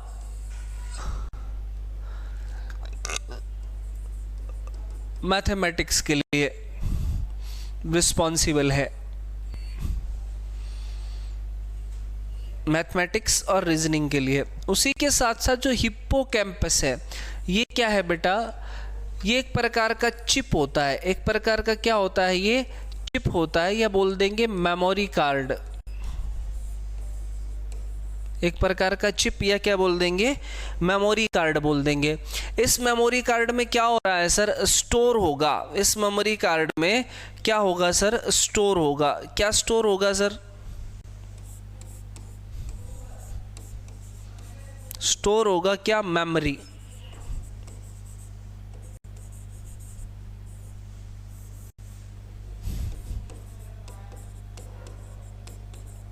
याददाश्त का संग्रहण, ठीक है। अब एक विशेष बात सुननी है आपको। हिप्पोकैम्पस में क्या होगा? पूर्ण रूप से आपकी जो मेमोरी है वो क्या होती है बेटा? स्टोर होती है। अब एक विशेष बात आपको सुननी है। क्या विशेष बात सुननी है सर? तो ध्यान से सुनो। कई बार आपने देखा होगा जब आपको इंजरी हो जाती है या एक्सीडेंट हो गया, चोट लग गई है, कोई व्यक्ति कोमा में चला गया है, तो कोमा की कंडीशन में क्या होता है? हिप्पोकैम्पस जो है वो पूर्ण रूप से क्या हो जाएगा? डैमेज हो जाएगा। क्या हो जाएगा? डैमेज। जैसे पुराने समय में जो मोबाइल फोन आते थे, आपने सुना होगा कि जो मोबाइल फोन थे उनमें चिप डला करती थी और उस चिप में डाटा जो है वो स्टोर होता था, ठीक है। अब आपको किसी समय कोई डाटा उठा करके देखना हो तो वो देख सकते थे। ऐसे ही जब आप स्टडी कर रहे हैं, अभी पढ़ रहे हैं, मान लो ये चैप्टर, अब आप 6 महीने बाद एग्जाम देने गए, यहाँ से कोई प्रश्न आया तो आपको जस्ट से रियलाइज हुआ कि इस प्रश्न का उत्तर तो ये है। दैट मीन आपके हिप्पोकैम्पस में जो आपके पास ये चिप है, जो मेमोरी कार्ड है, इसमें क्या हो जाएगा बेटा? स्टोर हो जाएगा। क्या हो जाएगा? स्टोर हो जाएगा। तो सारी याददाश्त यहाँ आकर के स्टोर होती है। सारी याददाश्त जो है वो यहाँ आकर के क्या हो जाती है? स्टोर हो जाती है। और जब आपको इंजरी होगी, हेड इंजरी हो जाएगी, जब चोट लग जाएगी, या हिप्पोकैम्पस जब बहुत ज़्यादा डैमेज हो जाएगा, कोमा में अगर आप चले जाएंगे, तो याददाश्त जो है वो आपकी खत्म, ठीक है। पीछे क्या कुछ हुआ, कौन है, आप भूल जाएंगे सारी बातें। और कई बार ये अगर थोड़ा बहुत ठीक हो, सही हो जाए, दैट मीन याददाश्त दोबारा से आ जाती है। अगर डैमेज हो गया तो फिर गए आप काम से। जैसे आपने देखा होगा ना कि आजकल तो चलो बैकअप प्लान है, बैकअप आ जाता है डाटा का। पहले के समय में चिप अगर क्या हो जाए, फॉर्मेट हो जाती थी, तो सारा डाटा गया, उड़ गया सब कुछ, ठीक है। नए से उसमें भरवाना पड़ता था चिप में डाटा। इसी तरीके से हिप्पोकैम्पस है, अगर ये खराब हो गया, डैमेज हो गया, तो सोचो बंदा गया, ठीक है, कोई काम का नहीं बचा है अभी वो, ठीक है, सारी याददाश्त भूल जाएगा। कोमा में चला जाएगा। ठीक है, तो कोमा में किस कंडीशन में व्यक्ति जाता है? जब हिपोकैम्पस लोब डैमेज हो जाएगा तो व्यक्ति कोमा में चला जाएगा, परमानेंट याददाश्त चली जाएगी। लेकिन शॉर्ट टर्म के लिए जब आपकी मेमोरी लॉस हो जाती है, कुछ रख के चीज़ आप भूल जाते हैं, कुछ समय बाद आपको याद आती है, उसके लिए रिस्पॉन्सिबल कौन है? फिर उसके लिए रिस्पॉन्सिबल हो जाएगा आपका फ्रंटल लोब। उसके लिए रिस्पॉन्सिबल कौन है? फिर आपका फ्रंटल लोब रिस्पॉन्सिबल है। बेटा क्लियर है यहाँ तक?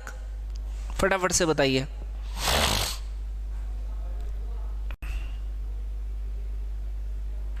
चलते हैं आगे। अगला पॉइंट ध्यान से देखिएगा। अब बात करते हैं मिड ब्रेन के बारे में। किसके बारे में बात करते हैं बेटा? मिड ब्रेन के बारे में बात करते हैं। मध्य मस्तिष्क।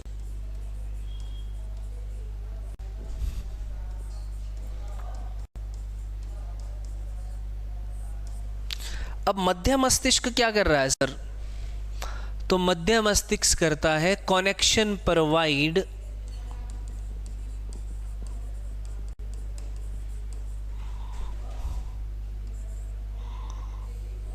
Between four and hind brain.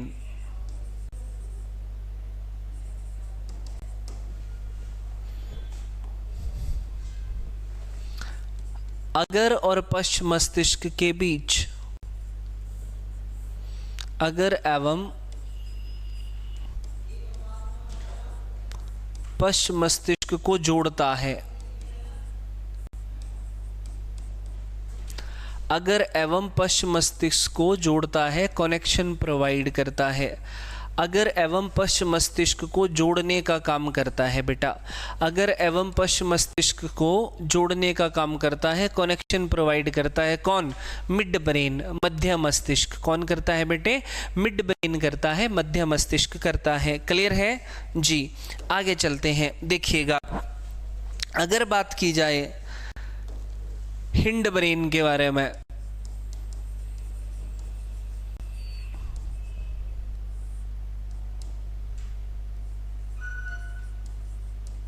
पश्च मस्तिष्क के बारे में बात की जाए, पश्च मस्तिष्क का क्या काम है सर? तो पश्च मस्तिष्क के तीन भाग, last part of brain,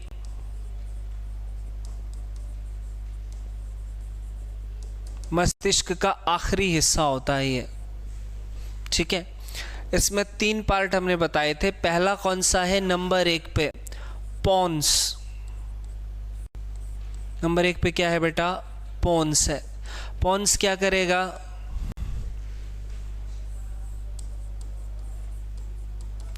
connection between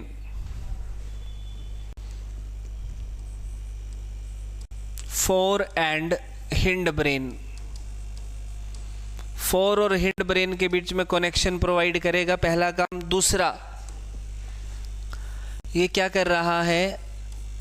collect करेगा। किसको कोलेक्ट करेगा? मैसेज को कोलेक्ट।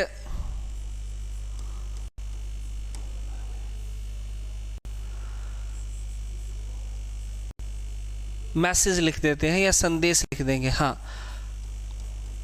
मैसेज को कोलेक्ट करेगा फ्रॉम फोर ब्रेन। अगर मस्तिष्क से संदेश को ग्रहण करता है, जो कमांड अगर मस्तिष्क द्वारा दी गई है उनको कोलेक्ट करने का काम करेगा। अगर मस्तिष्क से संदेश को ग्रहण करता है,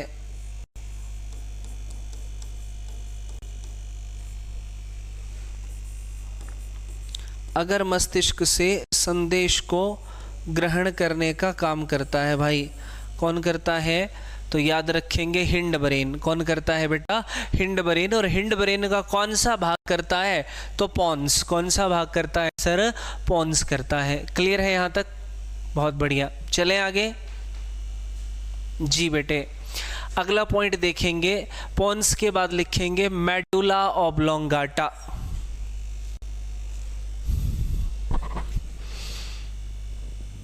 नंबर 2 पे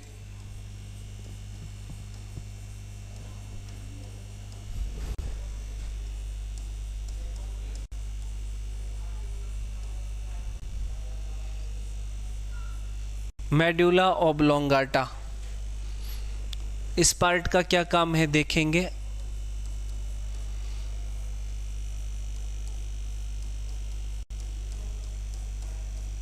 मेड्यूला ऑब्लोंगेटा या मेड्यूला ऑब्लोंगाटा, ठीक है।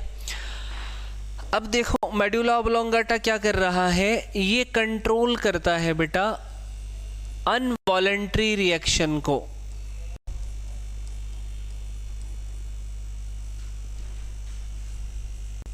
वॉलेंट्री रिएक्शन को कंट्रोल पोन्स करेगा।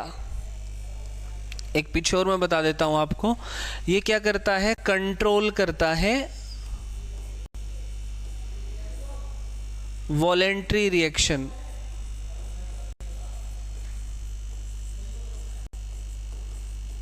ऐच्छिक क्रियाओं का नियंत्रण करता है ये।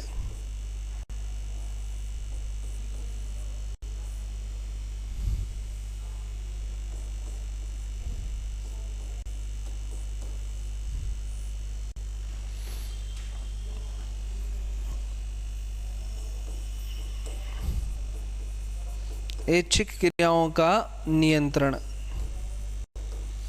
ऐच्छिक क्रियाएं जो हमारी इच्छा के अनुसार हो रही हो, जैसे हम मूव कर रहे हैं, चल रहे हैं, रुक जाते हैं, हाथों को हिला रहे हैं, पाँव को मूव कर रहे हैं, ठीक है, अंगुलियों को हिला रहे हैं, ये क्या है, ऐच्छिक क्रियाएं हमारी जो हमारी इच्छाओं के अनुरूप हो रही हो, उनको कंट्रोल करने का काम पोन्स वाला भाग करता है।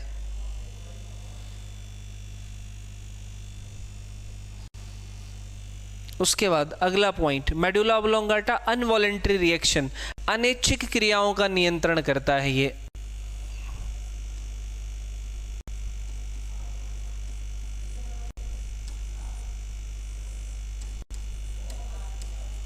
अनैच्छिक क्रियाओं का नियंत्रण करता है बेटा। अनैच्छिक क्रियाओं का क्या करता है ये, नियंत्रण करता है। कौन करता है प्यारे बच्चे, तो याद रखेंगे मेडुला ऑब्लोंगाटा। जैसे सर अनैच्छिक क्रियाएं कौन कौन सी होंगी, कौन सी होती है अनैच्छिक क्रियाएं जिनके ऊपर हमारा कंट्रोल नहीं होता है, जैसे कि उबासी का आना, जैसे कि पलकों का झपकना, जैसे कि छींक का आना, जैसे कि सांस का लेना, ठीक है, समझ गए ना सारी बातें। फॉर एग्जाम्पल के तौर पे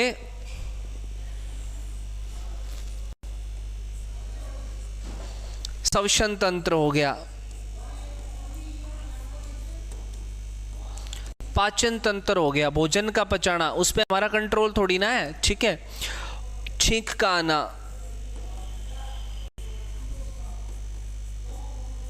उबासी आना,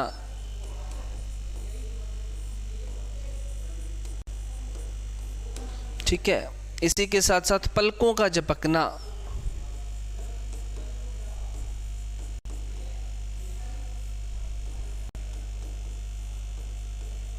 इन सभी के लिए रिस्पॉन्सिबल कौन सा भाग है, तो इन सभी के लिए रिस्पॉन्सिबल है सर मेडुला ऑब्लोंगाटा। इन सभी के लिए कौन रिस्पॉन्सिबल है सर, मेडुला ऑब्लोंगाटा। और मेडुला ऑब्लोंगाटा से ही स्पाइनल कोड निकलती है बेटा। मेडुला ऑब्लोंगाटा से ही क्या निकलती है, स्पाइनल कोड निकलती है आपकी, जो मेरु रज्जु जिसको हम बोलते हैं, ठीक है। और जहाँ से स्पाइनल कोड रिलीज होती है ना, वहीं पे सर्वाइकल का फिर पेन होता है, ठीक है, वहीं पे जहाँ से निकलेगी वो रिलीज होगी, ठीक है, वहीं पे क्या होगा बेटा, सर्वाइकल का पेन होगा, ठीक है। चले आगे, चलो बहुत बढ़िया भाई, आप समझ पा रहे हैं। आरती हुड्डा, वेरी नाइस। चलते हैं आगे, लास्ट भाग जो है वो लिखेंगे, लास्ट भाग लिखेंगे सेरेबेलम।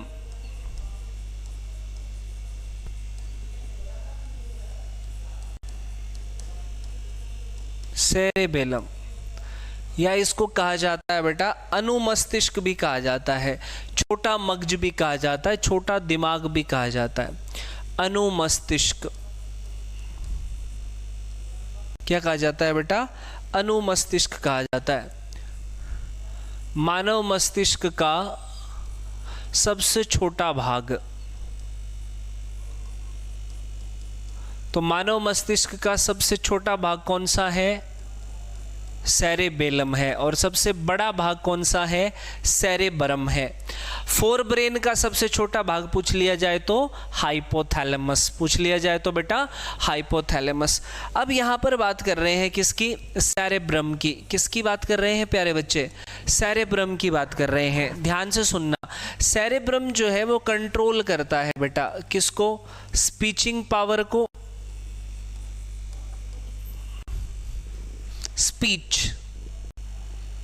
स्पीच को कंट्रोल करता है, बोलने की क्षमता को नियंत्रित करता है।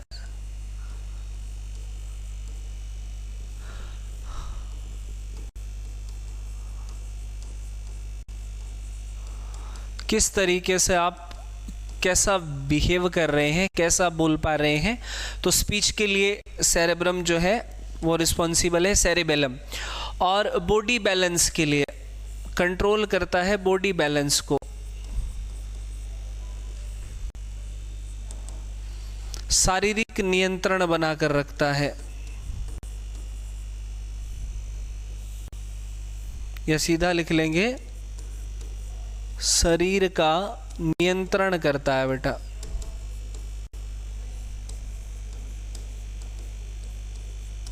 ठीक है, एक विशेष क्वेश्चन लिखेंगे ध्यानपूर्वक तरीके से नोट डाल करके। क्या सर? सुनिएगा, एक्सेस अमाउंट में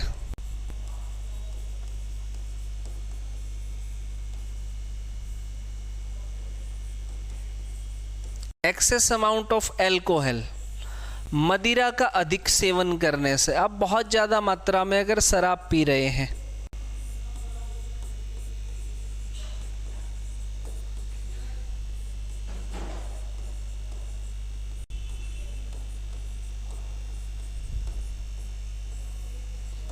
ठीक है, सेरेबेलम जो है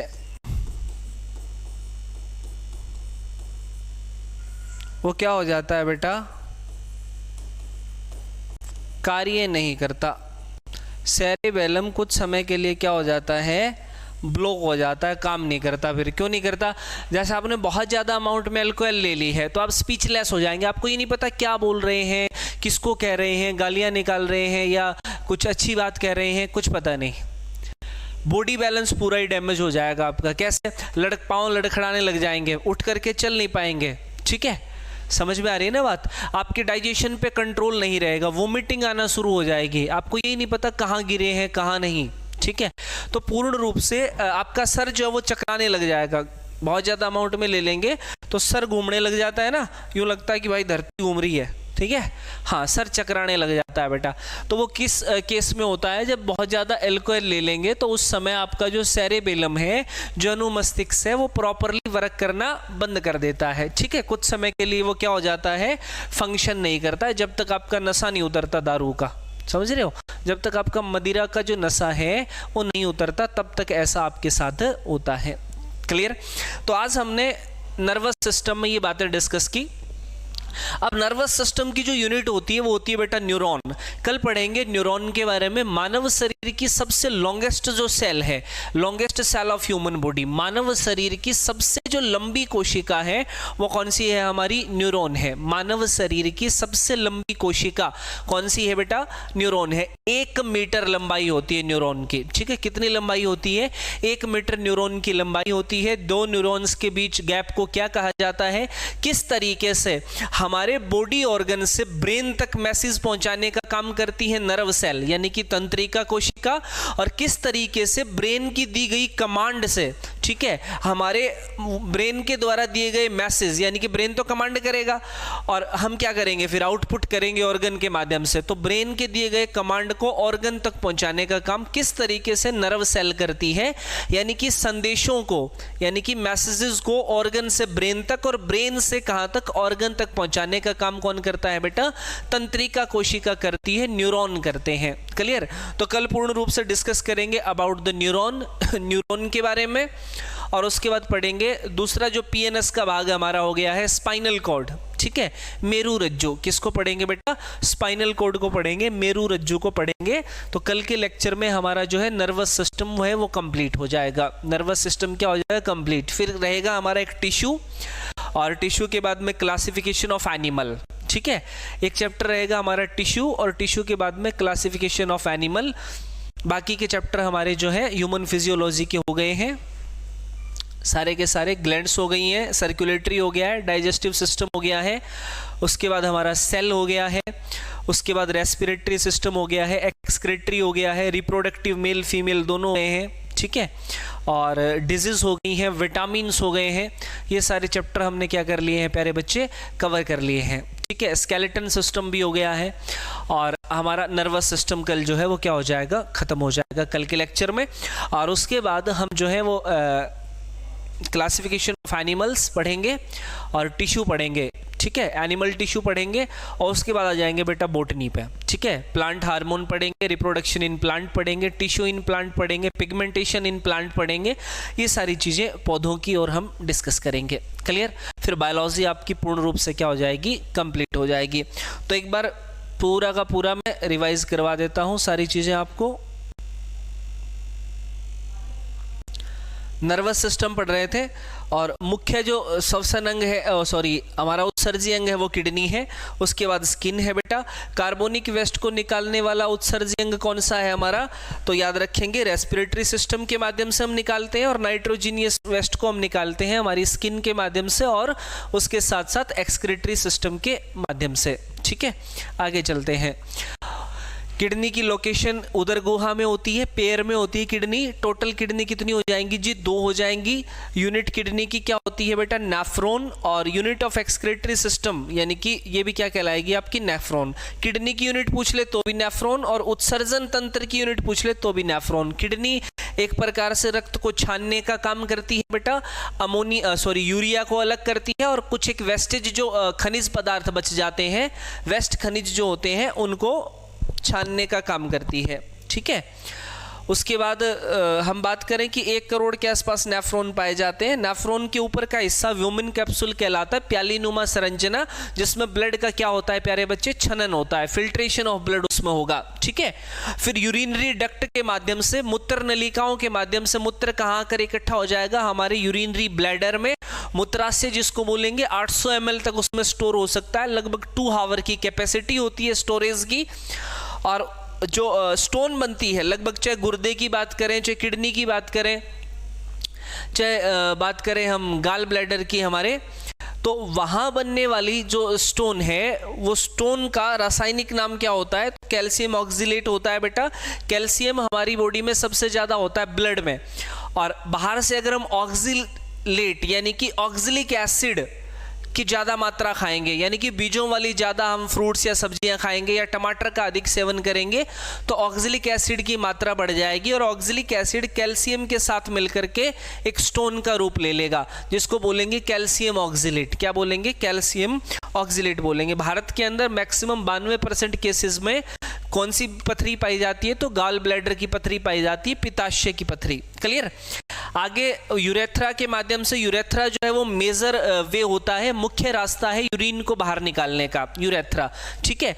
यूरिन का कलर वैसे तो क्या होता है, ट्रांसपेरेंट होता है, लेकिन अगर बात करें यूरिन का कलर पीला हो रहा है किसकी वजह से, तो बिलीरुबिन लवण की वजह से। पूछ लिया जाए किस वर्णक की वजह से होता है, तो यूरोक्रोम की वजह से। और यूरोक्रोम किससे बनता है, तो याद रखेंगे बेटा हीमोग्लोबिन के ब्रेकडाउन से, हीमोग्लोबिन के टूटने से क्या बनता है, यूरोक्रोम आपका बनता है। यूरिन में स्मेल का कारण क्या है, अमोनिया, ठीक है, कि अमोनिया की मात्रा जो होती है वो गंधक पैदा करती है मूत्र में। याद रखेंगे नर्वस सिस्टम और ब्रेन की बात कर लें दोनों की, तो दोनों की स्टडी न्यूरोलॉजी कहलाती है, और डॉक्टर स्टडी करने वाले डॉक्टर न्यूरोलॉजिस्ट कहलाते हैं। 2 भाग मैंने यहाँ पे डेविएट किए, ब्रेन को 2 भागों में विभाजित किया। एक कौन सा है, सेंट्रल नर्वस सिस्टम, और दूसरा कौन सा है आपका, पेरिफेरल। सेंट्रल नर्वस सिस्टम में पढ़ेंगे क्या, ब्रेन, और पेरिफेरल नर्वस सिस्टम में क्या पढ़ते हैं हम, वो पढ़ते हैं स्पाइनल कोड। क्या पढ़ते हैं बेटा, स्पाइनल कोड पढ़ते हैं, ठीक है। हाँ 1 मिनट भाई,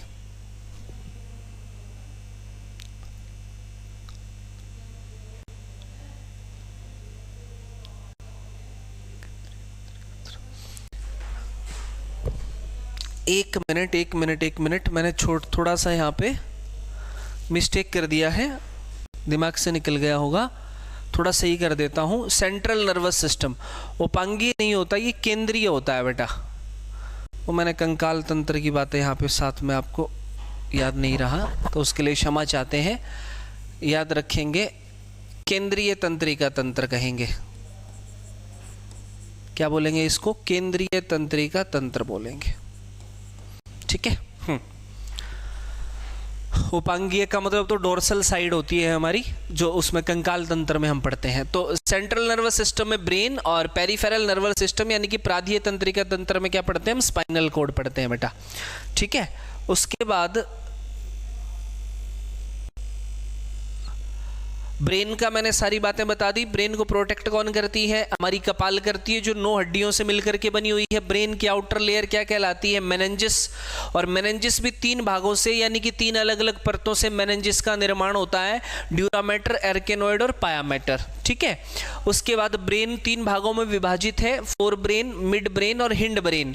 फोर ब्रेन के यानी कि सबसे आगे वाला हिस्सा हमारे ललाट वाला, उसके 3 भाग हाइपोथैलेमस, थैलेमस और सेरेब्रम, मध्य मस्तिष्क जोनों को जोड़ने का काम कर रहा है, फोर ब्रेन को और हिंड ब्रेन को। पश्च मस्तिष्क के भी कितने भाग बताए मैंने? 3, पोन्स, मेडुला ऑब्लोंगाटा और सेरेबेलम। क्लियर? अच्छा, फोर ब्रेन जो है वो मस्तिष्क का आगे वाला भाग है। हाइपोथैलेमस एक प्रकार की एक्सो ना होकर के एंडोक्राइन ग्लैंड में इंक्लूड होता है, मास्टर ऑफ मास्टर ग्लैंड भी बोलते हैं, हार्मोन का स्राव भी करता है और पूर्ण रूप से बॉडी को कंट्रोल करने का एक प्रकार से काम कौन कर रहा है? आपका हाइपोथैलेमस कर रहा है बेटा। उसके बाद thalamus stress regulation, BMR rate को कंट्रोल करता है। सेरेब्रम जो है वो सबसे बड़ा भाग होता है, इसमें 4 अलग अलग लोब पाए जाते हैं जो हमारे आईक्यू लेवल के लिए, हमारे डिसीजन पावर के लिए, हमारे सर्वांगीण विकास के लिए, हमारी मैथमेटिक और रीजनिंग पावर के लिए और हमारी याददाश्त को स्टोर करने, यानी कि पूर्ण रूप से सारे लोब अलग अलग तरीके से फंक्शनेट करते हैं, जो मैंने सारे आपको बता दिए हैं। हिंड ब्रेन में 3 भाग, पोन्स वॉलेंट्री को कंट्रोल करेगा, हमारी ऐच्छिक क्रियाओं को और मैसेज को, ठीक है। पश्च ब्रेन से कहां तक भेजेगा मैसेज को? ऑर्गन से कलेक्ट किए जी सर, और कहां तक भेज रहा है? फोर ब्रेन तक। अब फोर ब्रेन से कलेक्ट करके कहां भेजेगा? ऑर्गन तक। मैसेज को कन्वे करने का काम करता है एक प्रकार से पोन्स। मेडुला ऑब्लोंगाटा जो है वो इनवॉलेंट्री रिएक्शंस को कंट्रोल करने का काम रिस्पॉन्सिबल है, इनवॉलेंट्री रिएक्शंस के लिए, जैसे हमारे सांस लेना, डाइजेशन, श्वसन तंत्र है हमारा, ठीक है, पलकों का झपकना, जिनके ऊपर हमारा कंट्रोल नहीं है, उन क्रियाओं के लिए रिस्पॉन्सिबल मेडुला ऑब्लोंगाटा है। और सेरेबेलम जो है वो स्पीचिंग पावर और बॉडी बैलेंसिंग के लिए क्या है बेटा? रिस्पॉन्सिबल है। तो नर्वस सिस्टम में आज हमने ये चीजें पढ़ ली। कल नर्वस सिस्टम की यूनिट यानी कि पूर्ण रूप से डिस्कस करेंगे अबाउट द न्यूरॉन, और उसके बाद पढ़ेंगे बेटा मेरुरज्जु यानी कि स्पाइनल कॉर्ड। तो आज के लिए इतना ही। हंसते रहें, मुस्कुराते रहें, खुश रहें। Love you all dear students. कल फिर मिलते हैं एक बेहतरीन क्लास के साथ। तब तक के लिए टाटा, बाय बाय, जय हिंद, जय भारत।